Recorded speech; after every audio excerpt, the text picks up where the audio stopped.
माहौल तो अरविंद केजरीवाल जी का रहा। माहौल तो ठीक है, नॉर्मल है, कोई ऐसा कुछ नहीं है। बाकी बीजेपी के ही चांस है पूरे पूरे। आज भारतीय जनता पार्टी ने ठीक है राम मंदिर बना दिया, लेकिन जिस सीट पर मोदी जी लोग कह रहे हैं जी मोदी जी ने मजिस्ट्रेट को खरीदा, इसको खरीदा, सरकार इनके हाथ में, सत्ता इनके हाथ में, लेकिन कानून बाबा साहब के अधीन बना हुआ है। जो भी प्राइम मिनिस्टर की कुर्सी पे बैठता है वो ना तो हिंदू को देखता है ना मुस्लिम को देखता है, सर्व समाज उसके साथ है। इस बार आम आदमी पार्टी कांग्रेस के साथ मिलकर 7 सीटों पे दिल्ली की कांग्रेस की है तो मिलावट कर लेंगे दोनों जने, पर दिल्ली में बीजेपी नहीं आ पाएगी, दिल्ली का अंदर नहीं चलेगी। राहुल गांधी के बारे में आप क्या सोचते हैं? कुछ भी नहीं, बेकार। भारत जोड़ो यात्रा से कुछ माहौल है? नहीं जी, ना ना ना। उनके अंदर प्राइम मिनिस्टर वाली क्षमता ही नहीं है जी, गंभीरता नहीं है। जो गंभीरता इंदिरा गांधी जी के अंदर थी, जो गंभीरता राहुल गांधी जी के अंदर थी, राजीव गांधी जी के अंदर, ऐसी गंभीरता राहुल गांधी के अंदर है ही नहीं। 2019 में 7 सीटें बीजेपी गई थी, लेकिन अब की बार नहीं आ पाएंगे, नहीं आएंगे अब की बार। मैडम इतना नहीं बढ़ रहा, 5% वोट बटेगा, 95% वोट नहीं बटेगा, क्योंकि पब्लिक समझ चुकी है जो घोटाला करेगा वही बंद होगा। ईडी किसी के घर पे फालतू में छापा नहीं डाल देगी।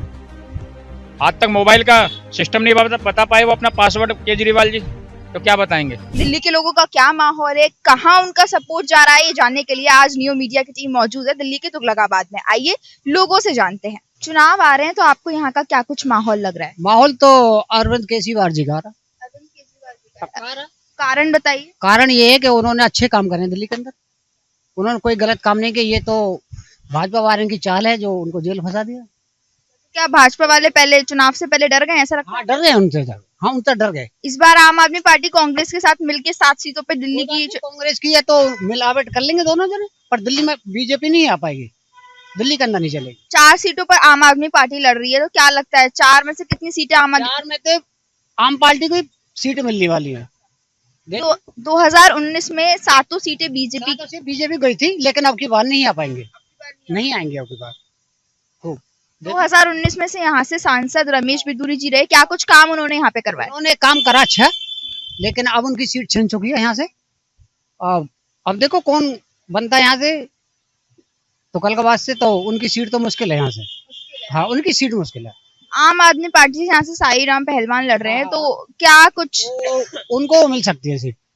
हाँ, उनको सीट मिल सकती है, उनको सीट मिलेंगी पक्का।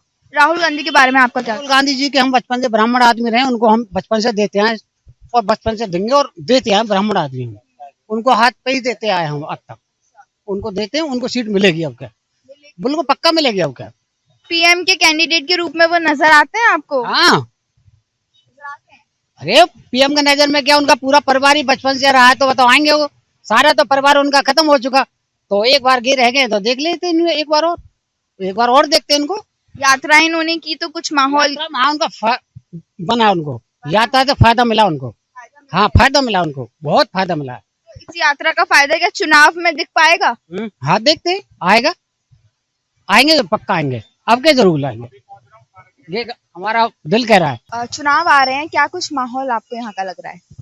माहौल तो ठीक है, नॉर्मल है, कोई ऐसा कुछ नहीं है। बाकी बीजेपी के ही चांस है पूरे पूरे। कोई खास कारण बीजेपी का चांस है यहाँ से जीतने का? देखो जी, काम किया है बीजेपी ने, उसकी वजह से आने के चांस पूरे।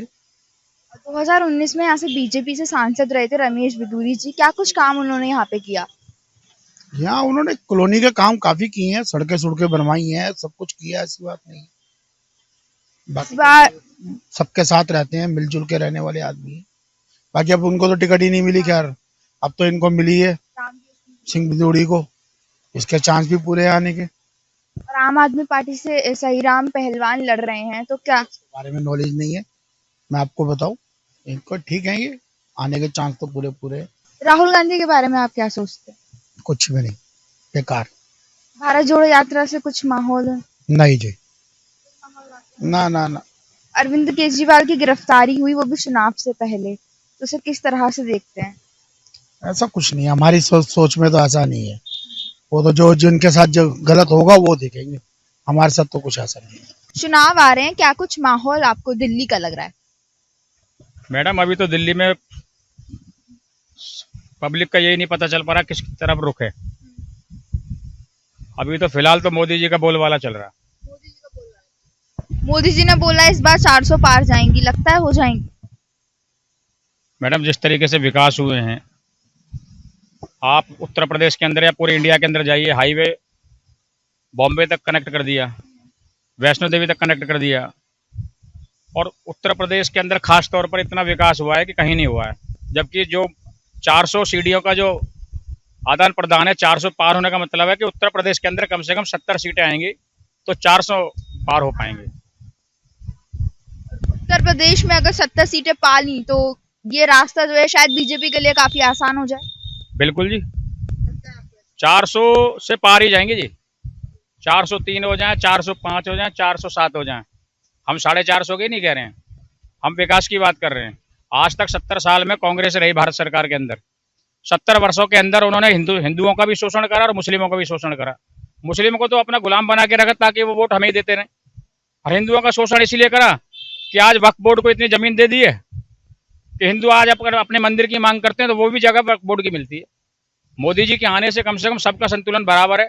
राम मंदिर को भी जगह मिल गई और बाबरी मस्जिद को भी जगह मिल गई।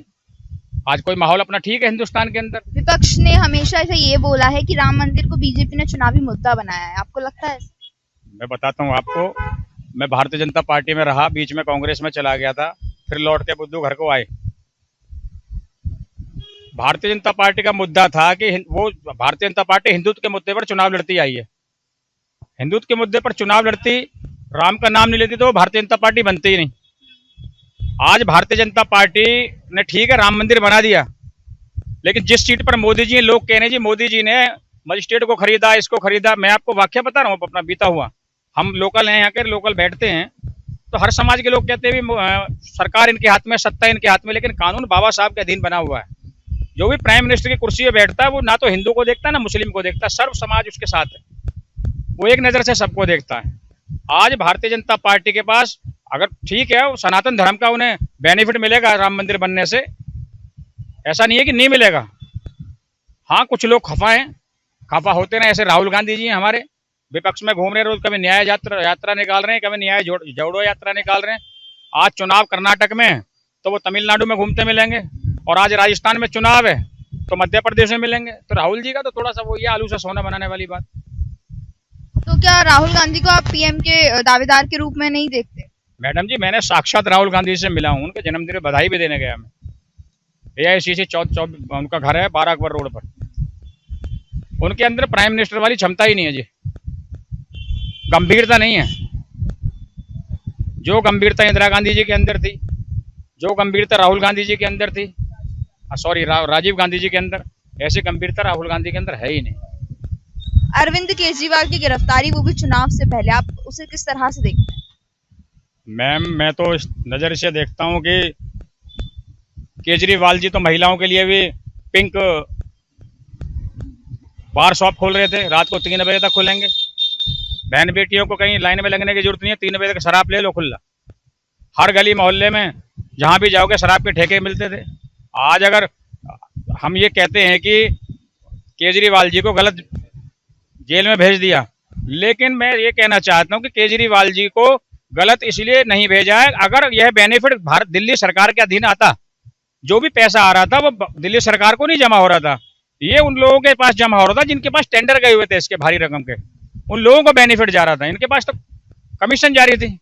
मनीष सिसोदिया जी हैं, सत्येंद्र जैन जी हैं, केजरीवाल जी अंदर हैं, राघव चड्डा है, आतिशी है, सौरभ भारद्वाज हैं, सभी लाइन इनके पास सब कनेक्टेड है। ईडी जो है सबकी जांच पड़ताल कर रही है। आज मुझे तो बंद नहीं कर देता कोई, आज राहुल गांधी को कोई बंद नहीं कर देता, आज अखिलेश यादव को नहीं कोई बंद कर देता शराब घोटाले में। लेकिन आम आदमी पार्टी के नेता हमेशा ये बोलते हैं कि बीजेपी ईडी का गलत फायदा उठा रही है। मैडम, ऐसा नहीं है, बिल्कुल नहीं है। मैं कह रहा हूं कि आज अगर मैंने घोटाला करा तो मुझे बंद करो ना, दूसरे की छोड़िए।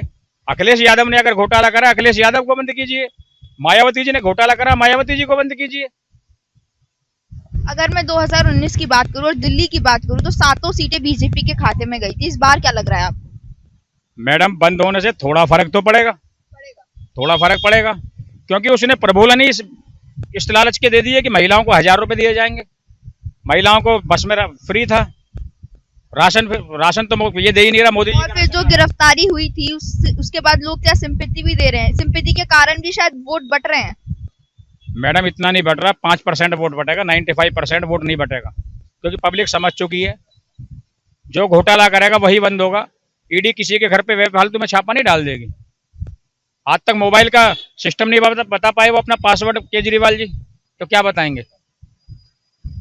जो कानून है, कानून अपनी प्रक्रिया से कार्य कर रहा है, और गलत होंगे तो अरेस्ट हैं और सजा मिलेगी इन्हें। अभी ये मैं ऑल पब्लिक बोल रहा हूँ, मैं ऐसे नहीं बोल रहा हूँ कि भाई हम किसी पॉलिटिकल पार्टी से जुड़े हुए हैं या नेता किसी से जुड़े हुए हैं। केजरीवाल जी ने घोटाला करा है जब भी वो अरेस्ट हुए हैं। 2019 से यहाँ से सांसद रमेश बिदूरी जी रहे, क्या कुछ काम उन्होंने यहाँ से? मैडम दक्षिणी दिल्ली में रमेश बिदूरी जी ने देखो कार्य सब करे। मैं ये तो कहता नहीं हूँ कि देखो जी सारे ही कॉलोनियों में उन्होंने बेनिफिट पहुंचाया, लेकिन लगभग 85% उन्होंने काम किया। तुगलकाबाद विधानसभा और बदरपुर बॉर्डर कालकाजी विधानसभा और संगम विहार विधानसभा तो समझ लीजिए उनका घर है, लेकिन उन्होंने पालम बिजवासन से लेकर और ये छतरपुर तक कोई ऐसा कार्य नहीं जो उन्होंने संपूर्ण नहीं किया हो। और तुगलकाबाद एक्सटेंशन, वो तुगलकाबाद विधानसभा, बदरपुर विधानसभा में काम किया है उनके लिए, लोगों के लिए। कोई भी व्यक्ति घर गया है उसका काम किया है। लोगों ने अफवाह फैला रखी थी कि रमेश बिदूरी जी गाली देते हैं। उनके भाषणों के बारे में ऐसा नहीं है, ये दूसरी पार्टी ये मुद्दे बनाती रहती है ताकि कोई दूसरी पार्टी का लीडर दूसरे कैंडिडेट के पास जाएगा, कहीं उसके साथ ना जुड़ जाए। इस बार उन्हें टिकट नहीं मिला काम करने के बावजूद, इस बार रामवीर सिंह बिदूरी को टिकट मिला है। क्या लगता है, क्या माहौल उनका यहाँ चल रहा है? मैडम देखिए, जीत तो निश्चित भारतीय जनता पार्टी की होगी, लेकिन मैं ये जरूर कहना चाहता हूँ रामवीर जी को भी रमेश बिदूरी जी को साथ लेकर चलना चाहिए। आज ठीक है उत्तर प्रदेश में स्टार प्रचारक बना रखा है रमेश बिदूरी जी को, सह प्रभारी बना रखा है, लेकिन मैं निवेदन करूंगा भारतीय जनता पार्टी के जो प्रत्याशी है यहाँ से कि पूर्व हमारे जो सांसद हैं रमेश बिदूरी जी को उन्हें साथ लेकर चलना चाहिए, ताकि वो कम से कम 2 या 3-4 लाख वोटों से जीत सकें। अन्यथा हार जीत 10, 20, 50 हजार वोटों पर रह जाएगी।